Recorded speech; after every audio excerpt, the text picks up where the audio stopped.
Good afternoon, everybody. In this lesson, I would be discussing Celebrity, the song written by Brad Paisley, which is a part of your IMPRINTS 2 text. It is for the second semester, B.Sc, B.Ca, FAD and BVA students.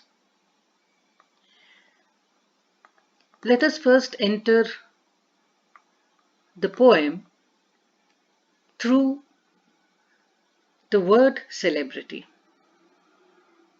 which is the title of the poem. Who is a celebrity? Iconic stars, sport legends, great thinkers who have led a very sumptuous life in public, they become celebrities. We generally use the word stardom, star, legends to describe a celebrity. So a person who has reached the pinnacle of success in terms of name, fame, and achievements, they've made a lot of money, and who are constantly in the public eye. They're always visible and remembered by the common man. They achieve what is called a celebrity status. They're constantly talked about in the tabloids, in digital platforms. Such people become celebrities. I've taken a few examples just to illustrate that if there is a Rahul Dravid who has achieved an iconic status in cricket and who leads a very dignified life, even in public spaces, his name is taken very respectfully. You also have celebrities who have led very troubled lives. It's a mixed bag. You have the iconic Michael Jackson, who died at a very early age of 50. You have Lady Diana crashing to her death. You have Robin Williams, one of the finest comedians of the 20th century, who committed suicide. So, celebrities are a mixed bag. You have those people who have led a roller coaster life, and you have people who have messed it up and recovered. What does this celebrity tell you about his life? Brad Paisley is a country music singer, composer, writer, man with no mean achievement. He has won 3 Grammys. What is country music? That which has originated in the rural part of the southern part of America. It has infused a lot of folk music and blues into its genre. So let us look at the first stanza. What does he tell you in the first stanza? Someday I'm gonna be famous. Do I have talent? Well, no. These days you don't really need it, thanks to reality shows. Can't wait to date a supermodel. Can't wait to sue my dad. Can't wait to wreck a Ferrari on my way to rehab. So in the very first stanza, he tells you that he's going to be famous. But he is very, very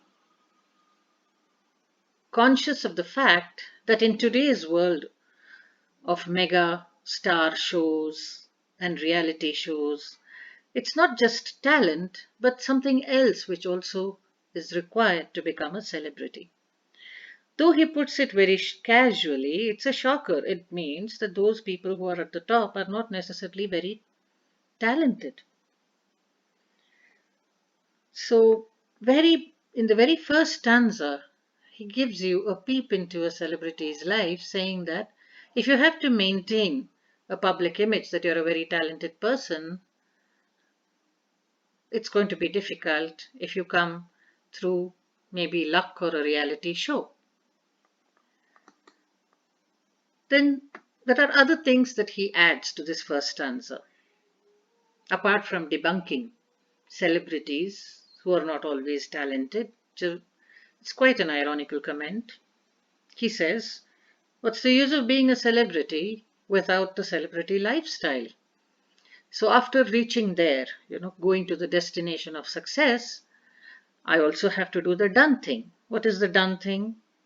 Being seen in photo ops with the most beautiful women of the world, driving very flashy and expensive cars, with not a care because you're going to be rash enough to wreck it. You have other people talking about so many lawsuits, maybe even against your own dad. And the last part, getting admitted into rehabilitation centers. When the pressure becomes too much, when the public glare is too much and you really can't take this kind of snooping into your private lives, sometimes people have a nervous breakdown or they become a victim of substance abuse. And that is when they go to the rehabs. So he says, I want to do it all. I want to enjoy my celebrity status by doing it all. But there is also a tongue-in-cheek statement that doing it all could also mean facing a few hard challenges in life like substance abuse. I'm sure you've heard of Elvis Presley, Elton John, Michael Jackson, of course.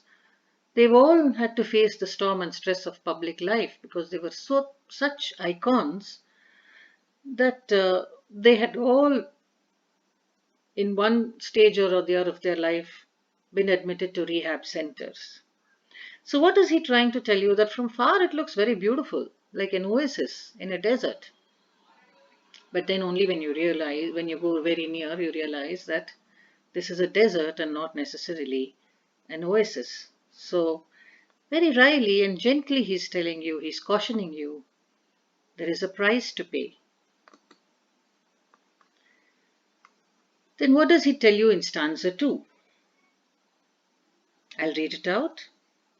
This is a refrain that he uses. Because when you're a celebrity, it's adios reality. You can act just like a fool. People think you're cool. Just because you're on TV, I can throw a major fit when my latte isn't just how I like it.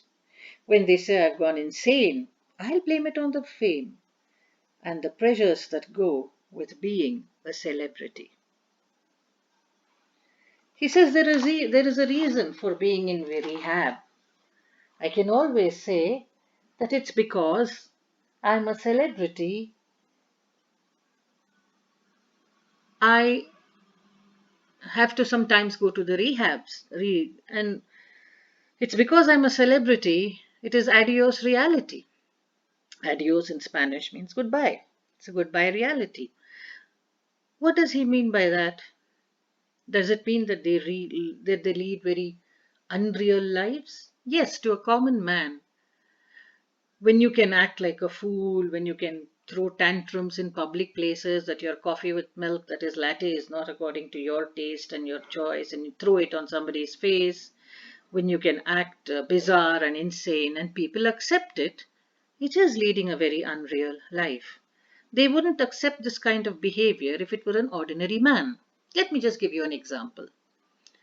Suppose an iconic star comes in purple pants and pink shirt, and it's not the season of the color of pink and purple. It is considered as a fashion statement, an iconic statement. But can a person in college, a young boy or a young man, go in the same colors? He would be laughed at. So even if you consider, wearing odd colors and flashy colors as not very cultured or cool, and if somebody does it, it is accepted when a public figure or when a star does it. And in fact, people will follow the same style statement. So there are a lot of these excesses which are accepted by the common man just because it is done by a public figure. It seems unreal, but it's true. They do lead a life like that. You can also Google and find out what are the things Justin Bieber demanded when he came to India. A lot of things. A separate, completely isolated hotel for himself, 10 Volvo buses, 2 sedans, only white curtains, one elevator only that he can use, a lot of things that he demanded. So there are two faces here. I mean, he talks about not only people who are behaving in a bizarre manner because they are celebrities, but also the fans who accept such bizarre behavior just because a man has reached the pinnacle of success. What does he say in the third stanza? I'll get to cry to Barbara Walters when things don't go my way. And I'll get community service no matter which law I break. I'll make the supermarket tabloids. They'll write some awful stuff. But the more they run my name down, the more my price goes up. Now he becomes a little sharp in his critical observations. He says, look, if I am down in life, I don't need really a shoulder to cry on. I go on to a public talk show or a TV anchor like Barbara Walters, who's running a talk show. I can voice my angst, my depression, and my woes, and I will get enough of public sympathy. So I can maneuver and make people feel for me. If I violate a law, you know that there is community service in the West. Not all violations incur heavy fines or imprisonment. Sometimes you have to just, go to the soup kitchen and then help out there or work as a traffic cop. These things are a part of community service. But if a celebrity gets a punishment, he gets a lighter sentence because of his privileged status. But what is really very disturbing is the last part. What does he say? He says, the more they run my name down, the more my price goes up. As more and more people talk about his reputation, his character, and they malign it, the tabloids get more money because there are more people reading it. People love scandals, they lap it up. So the tabloid is only worried about making money. And the celebrity is only worried about his name being in public space. People talk about him. So finally, everybody benefits.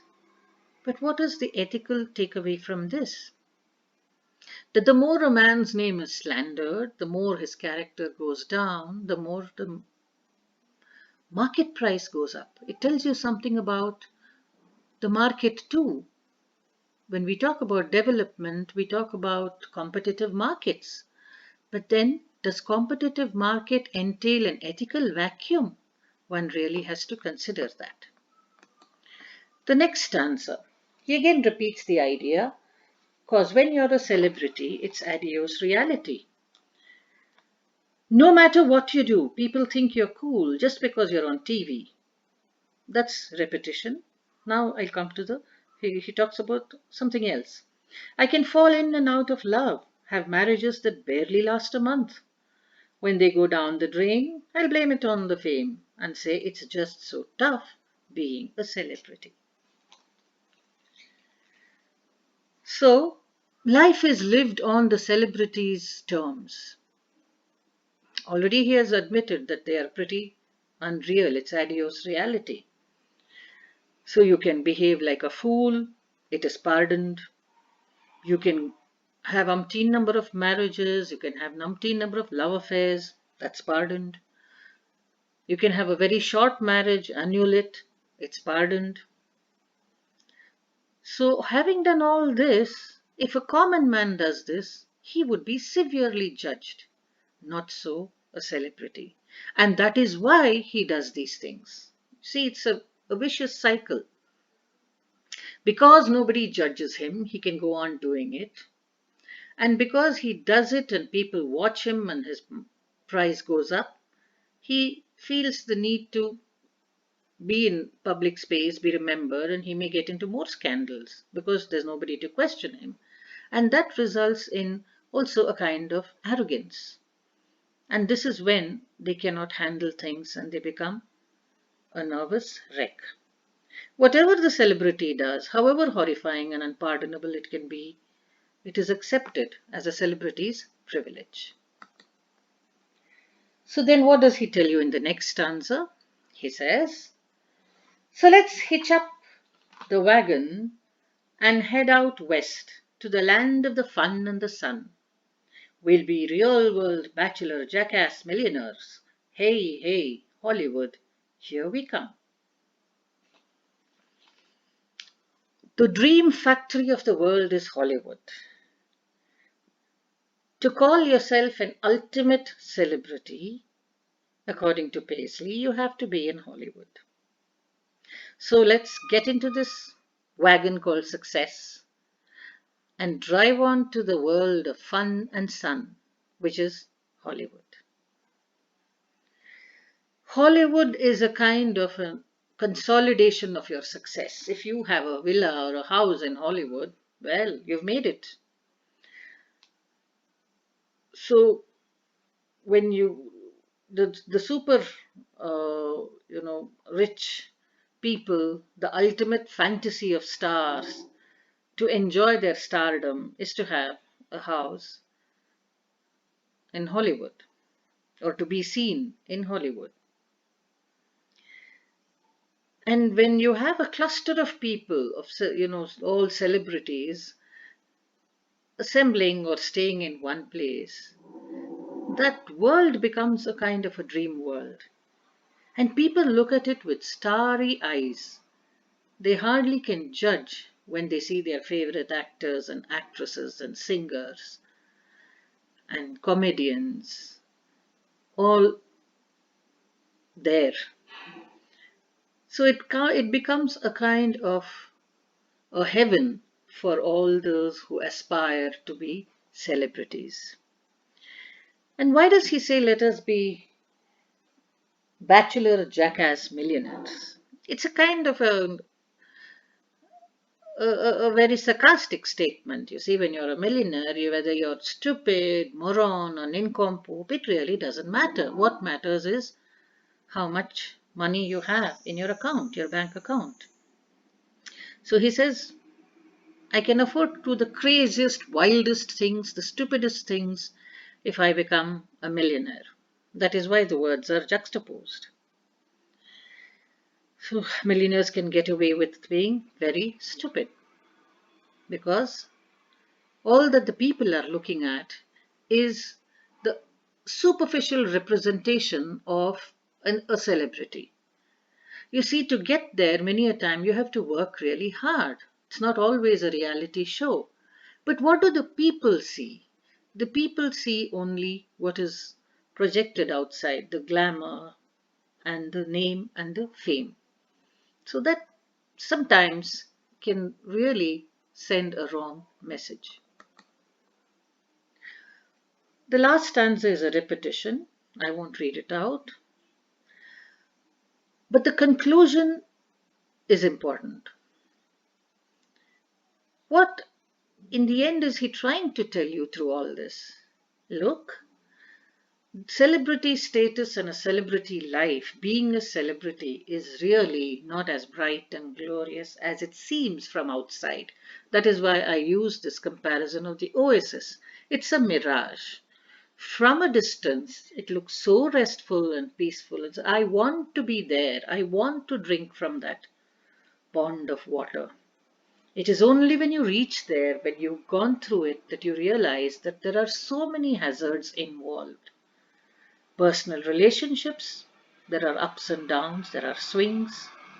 You can come in and go out of rehabs. You get into a lot of embroiled in a lot of lawsuits. In the process, you can become inhuman, self-centric. And imagine if a person is in the public eye always, people are running to him and getting his autograph, and suddenly one day they become nothing. It can be very difficult to handle failure at this level. For example, Lance Armstrong lost all his medals and awards. He was one of the super cyclists of the French circuit. But he was accused of substance abuse. Everything was taken back. From being a superstar, he became a nobody. And it's a very difficult phase to get through. So people like Marilyn Monroe, who committed suicide, Robin Williams committed suicide, Elton John had substance abuse problems. All these people had to struggle a lot to get back their lives and put it under control. So what you see outside is really a mirage, and the reality is something different. Having said that, I also would like to tell you that we have an insight to development even in this story, in this narrative. What is it? All the traits that celebrities possess, you will find the same cycle, the same movement and progress in the development of a nation. Even if it is a nation or an individual or a society, the parameters for measuring success are the same. The paths that you tread are the same. There is an uphill struggle, then there is a consolidation and a fight to remain on top. And when you try to remain on top, there are a lot of compromises you make. It affects your conscience or it affects a nation's pride. And the downhill sometimes can be very difficult, the trudge. So, we give a lot of emphasis to the development of the mind, the body, the human, or a nation. And when you feel that there are some parameters like the production rate and the lifestyle of the people have reached a certain level, you call that nation a developed nation. So also, you call an individual who has reached a certain, uh, you know, certain level in life as a very successful individual. But what is important that we constantly ignore is what is the price that you have paid for being constantly considered a successful individual. What is the yardstick that we use, whether it is for an individual or a nation? Is it money, wealth, name, fame? And is it enough? That's the moot question. If you are quantitatively trying to accumulate credits in terms of social success or national success in a global sense, what is the price that you are paying? Are you moving 3 steps forward and 2 steps backward? These are the questions that one has to ask oneself, whether you are talking about admiring a nation as a celebrity nation, a global celebrity, or an individual as a celebrity. The parameters of success and celebrity have to be defined, or I would say redefined. Quantitative measures today, in the era of post pandemic, we have started realizing that success is something else. The whole world was rushing towards something else, which they called development. But a small little virus has been able to completely shake the world. Now we have to wake up and realize that all that we were doing in terms of accumulating wealth and status and name and fame have to be revisited. So, there is a downside to development, celebrity status, and success. We are realizing now that we are concentrating too much on quantitative measures rather than qualitative. So, whether it is a global celebrity as a nation or an individual celebrity, one has to be very, very conscious of the fact that it has two faces. It may look like an oasis, but it may be really a desert.